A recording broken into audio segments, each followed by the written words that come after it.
Bienvenidos a todos. Yo tengo el honor de presentar a nuestra próxima oradora en el escenario, Judith Guimerá Busquets. Ella se licenció en Ingeniería Aeronáutica y en Transporte Aéreo. Después de graduarse, ella hizo su doctorado en Londres, centrado en métodos para predecir el crecimiento de la red de tráfico aéreo. Ahora trabaja como Principal Data Scientist at DataSpark y nos va a contar más en detalle sobre sus experiencias en esa posición. Si tenéis alguna pregunta mientras la presentación, podéis agregar las preguntas al chat y responderemos después de la charla. Pero ahora, bienvenida de vuelta, Judith. Muchas gracias, Lena. Buenos días. Bueno, para mí son las 12 del mediodía, así que buenos días a todo el mundo. Soy Judith Guimerá Busquets, como Lena ha dicho, y soy Principal Data Scientist en Londres, basada en Londres, en Inglaterra. Y bueno, muchas gracias por estar aquí hoy. Y hoy os quería presentar un poco, compartir mis experiencias que he tenido a lo largo de mi vida personal y profesional que me han ayudado a llegar a donde estoy ahora, ¿no? A esta posición que estoy ahora y en este momento de mi vida. Voy a presentar, la presentación va a ser un poco, primero voy a explicar un poco mi historia, ¿no? Un poco como mi carrera y luego voy a hacer un poco hincapié en los consejos que yo he aprendido a lo largo de toda mi carrera y bueno, que me han ayudado, ¿no? a desarrollar y a seguir para adelante y a llegar donde estoy ahora. Espera un momento. Ahora. Bueno, como bien ha dicho Elena, yo estudié Ingeniería Aeronáutica en Barcelona, en la UPC. Luego trabajé 6 meses en un proyecto del aeropuerto de Barcelona. Luego estuve en una empresa como ingeniera de calidad, pero unos 2 o 3 años, pero no era relacionado con la aviación. Entonces, después de esta temporada, yo me dije, esto no veía futuro, no veía futuro de desarrollo dentro de esa empresa. Tampoco, yo quería volver un poco al tema de aviación, así que dije, voy a hacer las maletas y me voy a ir a Inglaterra y veré a ver qué pasa, ¿no? Porque sé que allí el trabajo es mejor y bueno, la calidad, tengo más oportunidades, digamos. Como era un mercado nuevo, la gente no me conocía, como aquel que dice, no sabía dónde había trabajado, etcétera, decidí, dar un paso para atrás y como volver a estudiar. Allí hice como otra ingeniería en City University of London y luego después hice mi doctorado en predicción del tráfico aéreo. Cuando estaba acabando, eché el currículum así para probar y empecé a trabajar en Virgin Atlantic, la compañía aérea basada aquí en the UK. Y estuve trabajando 2 años como analista. 1 año en el departamento de cargo y 1 año en el departamento de pasajeros. Tengo que decir que trabajar en una compañía aérea siempre había sido mi sueño, pero como que me di contra la pared, ¿no? Porque, bueno, vi que la estructura que tenían allí no era la mejor, ni el mejor ambiente como para desarrollarte como data scientist. Sino que, a ver, era un lugar súper chulo para trabajar, tenías muchos beneficios, etcétera, pero si yo me quería desarrollar como científica de datos, yo veía que ahí no tenía futuro. Y como que me sentía que todo lo que había hecho lo estaba echando a perder, ¿no? Todo lo que había hecho, el esfuerzo y el trabajo que había hecho en el doctorado lo estaba echando a perder. Así que bueno, me tiré como la manta a la cabeza y encontré otro trabajo. Y fui a trabajar a Royal Mail, que para las que no lo saben sería el equivalente a correos en España. Y bueno, tipo post office, tipo. Y bueno, allí encontré un ambiente de trabajo muy, muy bueno. Tenían un equipo de data science, un setup muy, muy bueno. Ahí aprendí mucho.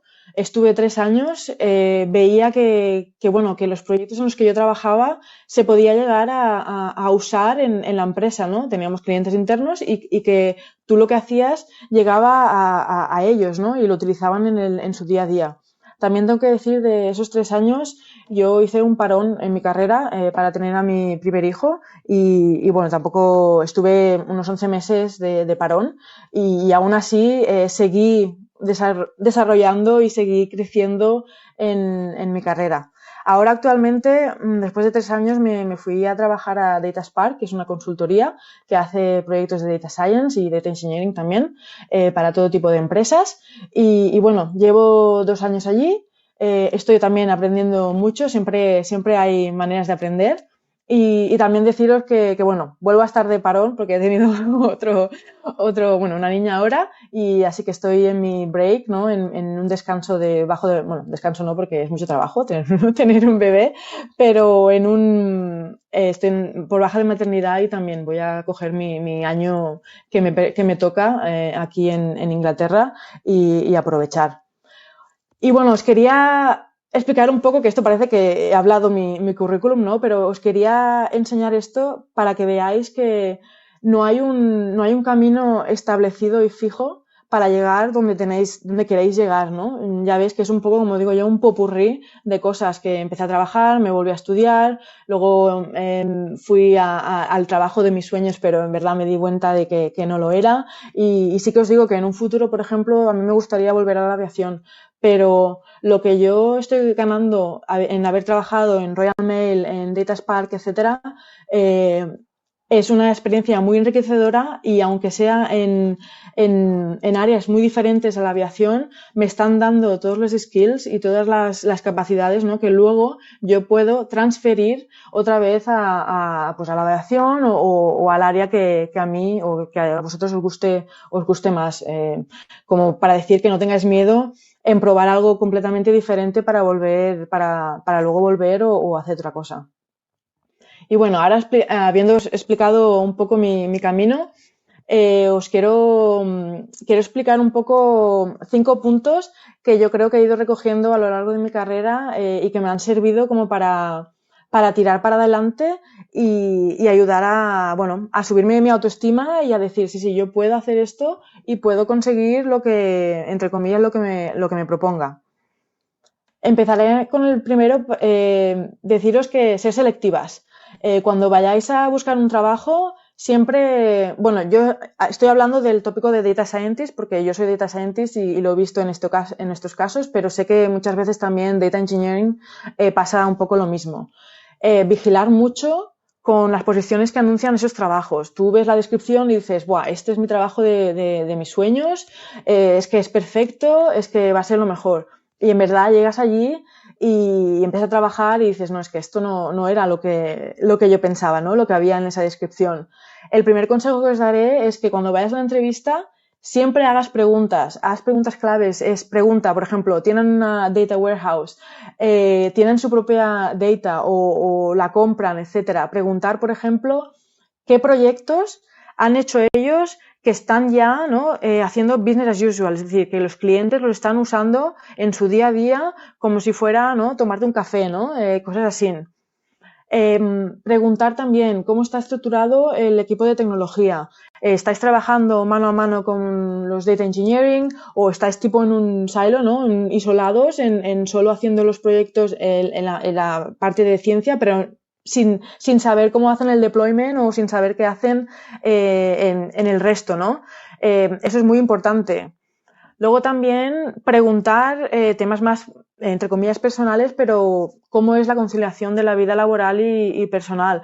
Para mí es muy importante, al tener 2 hijos, pues bueno, yo a las 5, 5:30 hago un log off y bueno, estoy con mis hijos y luego ya, bueno, ahora no porque estoy de baja, pero cuando estaba con el primero, ¿no? Yo hago un log off a las 5:30 y estoy con ellos y a ver, yo porque tengo hijos, pero eso sirve para tus hobbies, para lo que sea, aunque quieras estarte en el sofá mirando la tele, eso también vale. Hay que conciliar la vida laboral con la personal. Y bueno, y por último, también preguntar cómo está el equipo de Data Science, pues ya organizado, estructurado. ¿Vais a ser la única persona que va a estar trabajando allí o vais a tener una red de soporte? Yo tengo que decir que si sois juniors, por ejemplo, o no tenéis mucha experiencia, no cojáis un trabajo que donde vosotros seáis la única persona que tenga ese job title, ¿no? Ese título de trabajo, esa posición, porque os va a costar mucho desarrollaros, ¿no? Y aprender cosas nuevas. Yo lo he visto en Virgin Atlantic, me cogieron porque yo tenía un doctorado, ¿no? Un PhD, y vieron que, bueno, yo podía hacer magia, ¿no? Bueno, como tenía un doctorado, pues que ya había hecho Machine Learning, Data Mining, etcétera, pues que yo podía hacer magia y les podía sacar un forecast, ¿no? Una predicción de cuántos pasajeros, etcétera, en nada. Y en verdad, no tenía esa red de soporte, no tenían, bueno, aparte que no tenían data, pero que no tenían esa red de soporte y aparte tenía que hacer eso con con mis tasks que tenía del día a día, ¿no? De hacer informes, de hacer los análisis, etcétera. Es decir, una cosa que era imposible. Y lo he visto en otra gente que han sufrido, ¿no? En empezar su carrera en un sitio donde han estado solos. Y bueno, ahora voy a hacer un poco hincapié en como después de haber trabajado en varios sitios, cuál es el setup del equipo que a mí yo he visto que ha funcionado lo mejor. Y es entrar a hacer proyectos donde el equipo que está trabajando tenga un product lead, un data engineer, o bueno, uno o dos, y uno o más data scientist. Y trabajar con estas personas desde el momento cero, desde que se plantea el proyecto. Un poco el product lead nos baja los pies a la tierra, ¿no? Porque como data scientist siempre queremos hacer, ¿no? Como researchers, ¿no? Siempre queremos hacer, pues, investigar más, etcétera, etcétera. Pero y él esa persona te lleva como al suelo y te dice, no, el problema es este, vamos a enfocarnos en esto, vamos a hacer MVP, ¿no? Vamos por sprints y vamos a hacer poco a poco, vamos a trabajar, ¿no? Y el data engineer lo mismo. Tú no puedes empezar a hacer código o hacer un programa, ¿no? En Python o lo que sea, sin pensar en cómo se va a produccionizar eso, ¿no? Cómo se va a ver en production. Yo he aprendido un montón de data engineer en escribir en código más eficiente, más rápido, en hacer todo el data processing, ¿no? El cleaning, etcétera.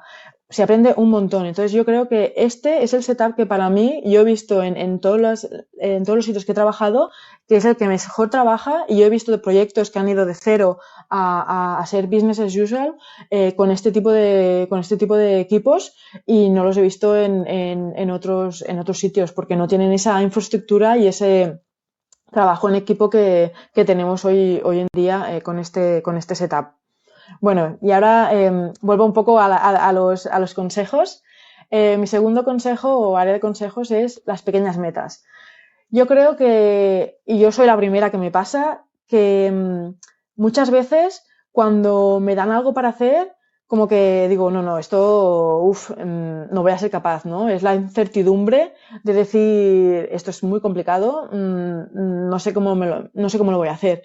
Y en verdad, una vez empiezas, dices, bueno, no está tan mal, ¿no? Es más el miedo de empezar que bueno, el miedo de la incertidumbre que el miedo de hacerlo, en verdad. Porque una vez empiezas ya ves que sí, que puedes hacerlo, ¿no? Y la idea es un poco el seguir la metodología, la metodología agile, ¿no? Ágil, de como si tienes una cosa así, pues romperla en trocitos pequeños, ¿no? Para cada uno tener un pequeño objetivo y ver que poco a poco vas consiguiendo y vas teniendo ese objetivo y vas teniendo no que te devuelve, ¿no? El investment, ¿no? El esfuerzo que vas poniendo.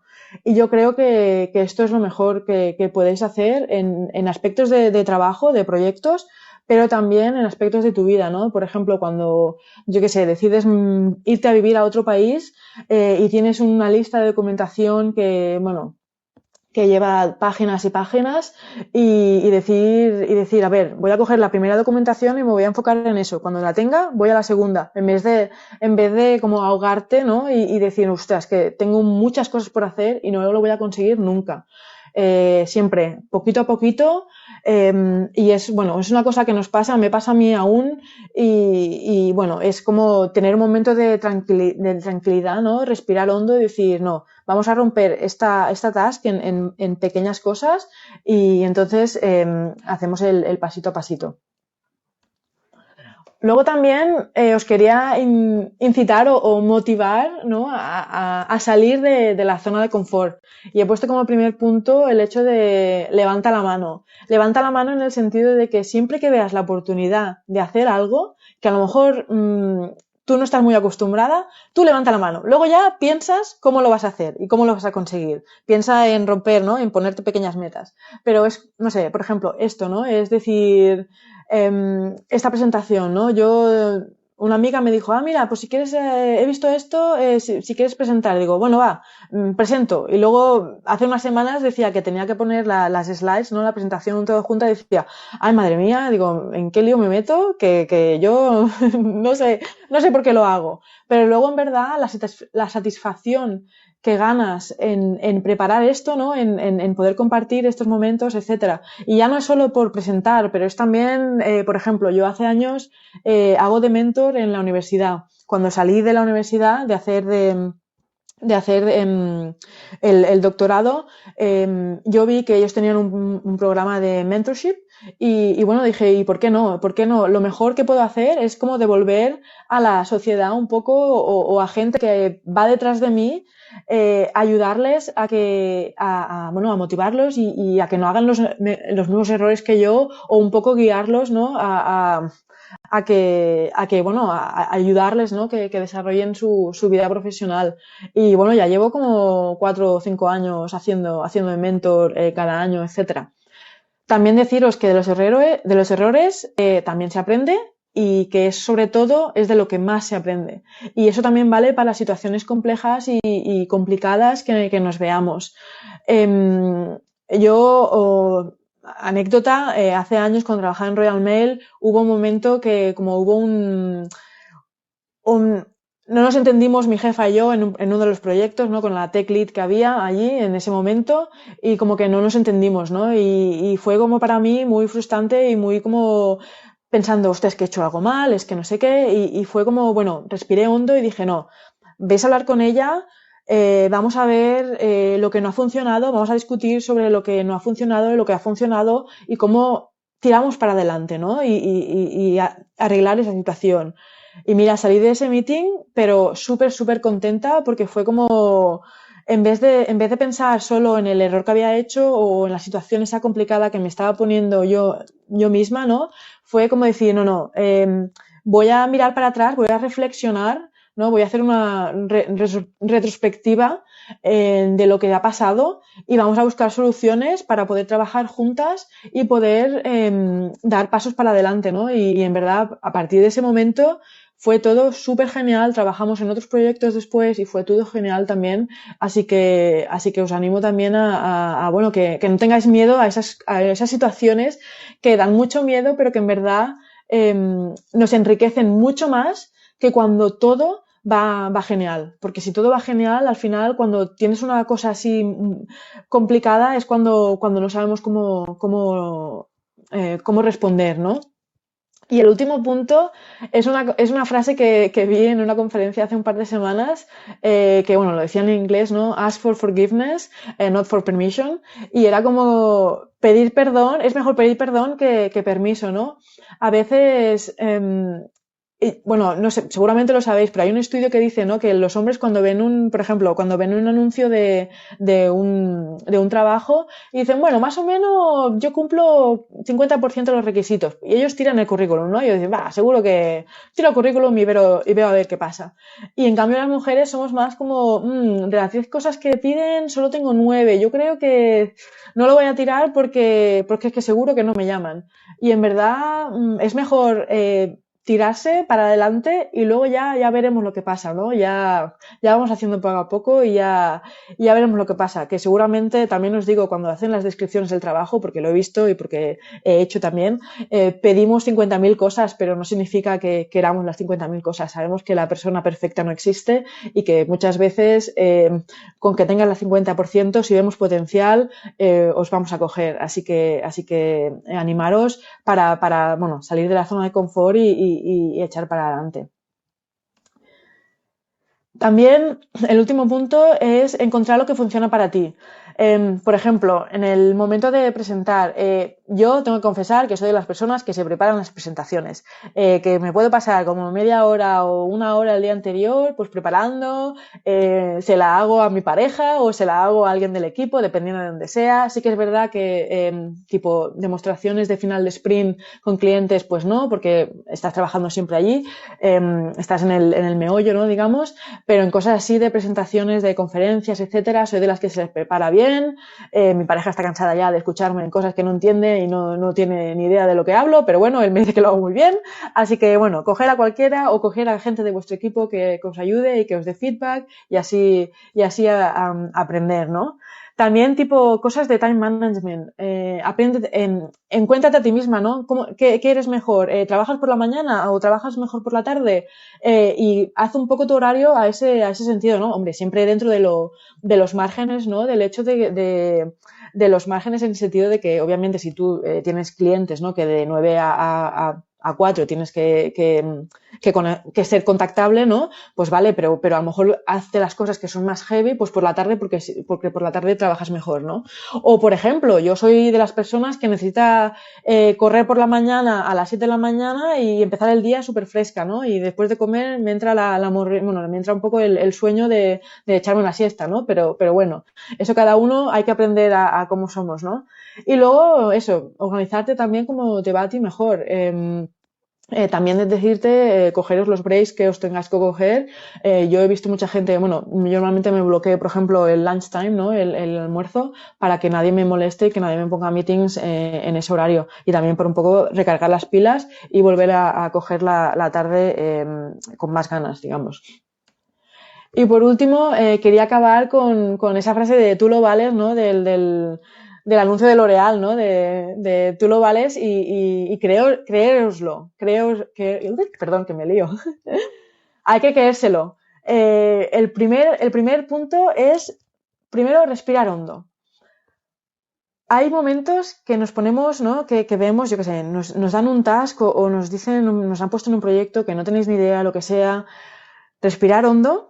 Piensa en todo lo que tienes que hacer, piensa en cómo lo vas a hacer el breakdown, piensa en los pequeños objetivos que te vas a poner, respira hondo y ahí ya vas a ver cómo tú misma te vas a decir, mira, bueno, pues voy a empezar por este poquito y voy a seguir y cuando tenga este poquito voy a hacer este otro poquito, etcétera. También os digo, cada día unos minutos delante del espejo para decirte que te quieres mucho y que tú lo vales, etcétera, no tienen perdón.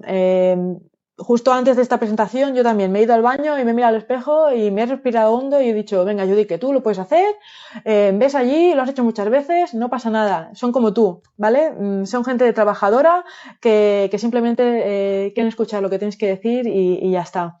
Y en verdad, en la conferencia que fui hace 2 semanas, una de las mujeres dijo, una de las presentadoras dijo, cada día os tendríais que repetir como mínimo 7 veces delante de la cámara o delante del espejo que te quieres mucho y que lo vales mucho. Y al final, ¿no?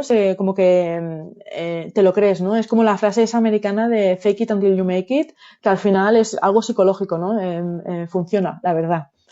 El segundo punto es también regalarte momentos de desconexión para ti misma, ¿no? Esa conciliación laboral y personal. En mi caso es, por ejemplo, estar con mis hijos o hacer deporte, etcétera. Y también porque, bueno, a la larga pasa factura. El hecho de que estés siempre trabajando, a lo mejor cuando eres joven no te importa tanto porque dices, bueno, no, yo soy joven, tal. Pero cuando ya tienes tus años, la verdad que los momentos de dormir o descansar o hacer deporte o lo que sea son muy importantes. Y di que no, haz pushback. Yo soy la primera que en mi empresa le digo que no a mi jefe, incluso le he dicho a veces de decir que no a clientes porque yo sé que el team está casi a punto de stretch, ¿no? Digamos, que está a punto de burnout y decir, pues cojamos menos clientes y punto. Porque si tú quieres un crecimiento natural y un crecimiento donde la gente puede avanzar y estar y cuidar de su salud mental, puede que a lo mejor no tengamos que crecer 50%, ¿no? De aquí a este año al siguiente, pues vamos a crecer 20%. ¿Y qué? Pero vas a tener gente que va a estar feliz y que te va a ser más eficaz y que va a ser más productivo. Así que no tengáis miedo a decir que no y a decir que yo desconecto a las 5, a las 5:30, desconecto y la tarde es para mí o para mi familia o para lo que sea, ¿no? Porque es como mejor tú luego vuelves al trabajo y bueno, que como mejor vas a producir. Y por último, no tenéis nada que perder, nada. Si no os lanzáis, el no ya lo tenéis. Os voy a explicar una anécdota mía personal, y es que cuando yo empecé a trabajar en Dietaspar, que fue cuando ¿no? el día que me ofrecen el trabajo, ¿no? Y me dicen, mira, te queremos hacer el trabajo, el salario será X, eh, y yo dije, ¿por qué no? Voy a pedir más. Y dije, bueno, ostras, es que yo me pensaba que sería un poco más, tal. Y yo pensando, me va a decir que no, me va a decir, bueno, es lo que hay y ya está, ¿no? Y bueno, que también, que el salario estaba bien, ¿no? Pero bueno, nunca, no pierdes nada por preguntar, ¿no? Y la respuesta fue, ostras, vale, no, lo entiendo, voy a hablar con el leadership team y en 2 o 3 días pues vuelvo a contactar contigo y te digo. Pues ¿sabéis lo que pasó al final? Pues mira, me lo ofrecieron más, me dijeron, bueno, el periodo de prueba te ofrecemos lo que te hemos dicho, pero si pasa el periodo de prueba te aumentaremos un tanto por ciento. Así que ya sabéis, no tenéis nada que perder. Si no os lanzáis, el no ya lo tenéis. Y recordad, lo valéis. Cada día delante del espejo por la mañana cuando os despertéis, os lo decís en el espejo para que empecéis el día bueno, con una sonrisa en la cara.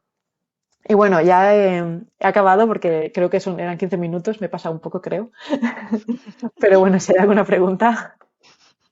Muchas gracias, Judith, por todos los consejos y también por contarnos de algunas anécdotas de tu vida. Y creo que es de verdad muy útil para todo el mundo aquí y sobre todo para todo el mundo que quiere meterse más en el mundo de Data Science. Muchas gracias de vuelta. Y ahora mismo va a empezar la siguiente charla, pues sí, muchas gracias de vuelta y nos vemos en la otra sala. Chao. Gracias.